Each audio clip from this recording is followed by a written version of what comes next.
There's a $1 salt cell that lights your house, and it is exactly why you need to stop buying batteries.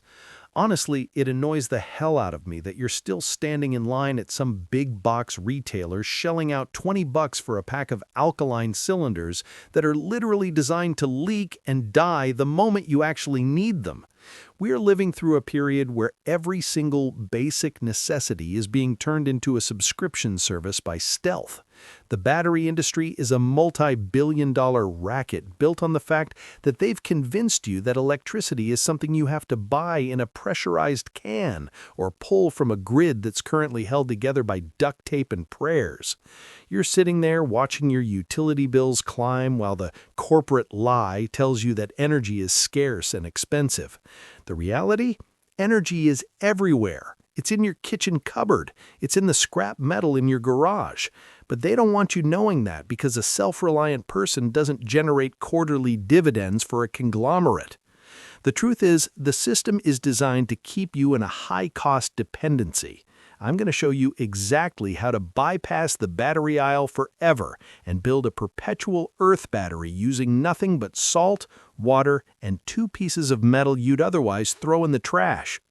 We're going to expose 3 specific ways the energy industry is draining your bank account and exactly how this $1 DIY cell solves your daily struggle for light and power during rolling blackouts. If you're tired of being a line item on a corporate balance sheet, listen closely because we're about to turn their scarcity into your surplus. The planned obsolescence of the portable power industry. These companies spend millions on R&D not to make batteries last longer, but to ensure they have a specific discharge curve that renders them useless even when they still hold a 20% charge. They want you to throw them away and buy more. The why is simple. It's the razor and blade model applied to your survival. They sell you the flashlight for cheap so they can tax your existence every time you turn it on. For you, it means that when the wind knocks a tree onto a power line and your neighborhood goes dark for 3 days, you're digging through a junk drawer for AA batteries that are already dead. You're literally paying a darkness tax because you've been conditioned to think you can't create a chemical reaction yourself. So what does this actually mean for you? It means if you are trying to keep your family safe and illuminated during a grid failure, the system just made it 400% more expensive than it needs to be. But here's how we bypass that. We use the principle of galvanic corrosion. It's high school chemistry that they hope you forgot. When you place 2 dissimilar metals, like a piece of copper and a galvanized nail, into an electrolyte solution like salt water, electrons start moving. That's it. That's a battery.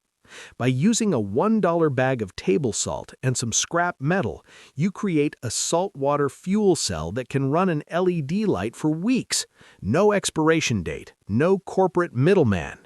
If you want fact-checked analysis like this that strips away the corporate panic and gives you back your autonomy, take 2 seconds to hit subscribe right now.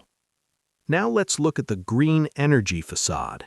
The industry tells you that to be off-grid, you need to drop $10,000 on lithium-ion wall units. The mechanism they use here is complexity shaming. They make the technology sound so advanced that the average person feels too stupid to try a DIY alternative. The micro-impact is that you stay tethered to a centralized grid that raises prices every time the wind blows the wrong way. You're choosing between a high electric bill and a high debt load for solar solutions. The earth battery, or the salt cell, doesn't require a mining operation in a foreign country. It requires a plastic cup. By nesting these cells in a series, you increase the voltage. You can literally pull enough power out of a bucket of salty mud to charge a phone or run emergency signals. The conglomerate wants you to think you need a microprocessor to manage power. I'm telling you that you just need an understanding of how ions move through water. If you're trying to keep your communication lines open during a crisis, the system made it a luxury, but this $1 hack makes it a right. I've spent years watching people panic buy supplies at the first sign of a storm, and it honestly drives me crazy because the solution is sitting in your pantry. We've been trained to be consumers instead of creators. Think about the grocery store monopoly. They sell you emergency kits filled with gear that relies on the very supply chains that are currently failing. They're selling you a Band-Aid for a wound they helped create. The real forbidden knowledge isn't some high-tech secret. It's the fact that basic physics doesn't have a paywall. As we move deeper into this decade, the cost of raw materials for traditional batteries is going to skyrocket. You're going to see the news start talking about resource scarcity and supply chain interruptions. That's code for "we're raising prices again." When you see those headlines, don't panic. That's the signal that the system is trying to pivot to extract more from you. Watch for 3 specific things in the news. First, any mention of lithium surcharges on common electronics. Second, grid reliability reports that suggest voluntary brownouts. Third, new legislation that makes it harder to dispose of or DIY power solutions under the guise of environmental safety. These are all markers that the corporate gatekeepers are trying to close the exit ramps. But you're already ahead of them. You know that as long as you have salt and some scrap wire, you're not in the dark. Self-reliance is the only thing that actually beats a rigged system. It's not about living in a bunker. It's about looking at a $1 item and seeing a solution instead of a product. You don't need their permission to have light, and you certainly don't need their overpriced batteries. The headlines want you to panic, but the data tells us to prepare. When they tell you the grid is fragile, believe them, but don't let it scare you. Let it motivate you to build your first salt cell this weekend. Test it, see that LED glow, and realize that you just took a tiny piece of your life back from the people who want to charge you for the air you breathe.